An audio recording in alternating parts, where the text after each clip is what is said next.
Kumusta mga kaboxing? This is Boy Kalawang TV. So may bad news nga po tayo mga idol dahil sa kakatapos-tapos lang na laban nila Emmanuel Baquero Navarrete at ng ating Pinoy na pambatong boksingero na si Charlie Suarez na ginanap sa San Diego, California, USA kanina.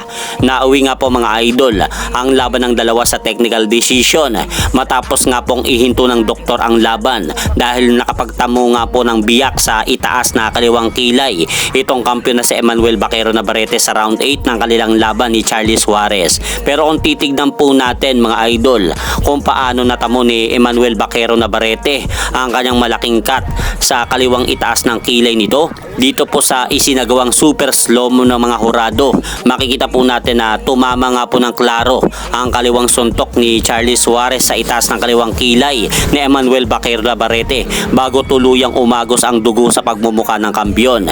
Dahil ipinipilit nga po mga idol na mga hurado at referee na galing nga po ang malaking bitak sa kilay ni Emmanuel Baquero Navarrete, nangyaring accidental headbutt ng dalawang boksingero at hindi po daw sa ipinatamang suntok ni Charlie Suarez. Kaya dahil po dyan mga idol, ibinigay nga po ng tatlong hurado ang panalo sa kampiyon na si Emmanuel Baquero Navarrete upang mapanitili po nito ang kanyang WBO World Super Featherweight belt sa laban. Pero marami nga po ang nakapanood ng laban ng dalawa mga idol na dapat daw ibinigay ang panalo kay Charlie Suarez dahil hindi naman po daw galing ang malaking bitak sa kilay ni Navarrete galing sa accidental headbutt kundi galing sa suntok. Kaya po ngayon umabante na po ang panalo ni Emmanuel Baquero Navarrete sa 40 wins 2 losses 1 draw with 32 knockout. Habang nalasap naman po ng Pinoy na si Charlie Suarez ang kanyang kauna-unahang talo sa kanyang buong professional boxing career matapos nga pong bumagsak ang kartada nito sa 18 wins 1 loss. Kaya sigaw nga po mga idol ng kampo ni Charlie Suarez na idaan na lang po daw nila ni Navarrete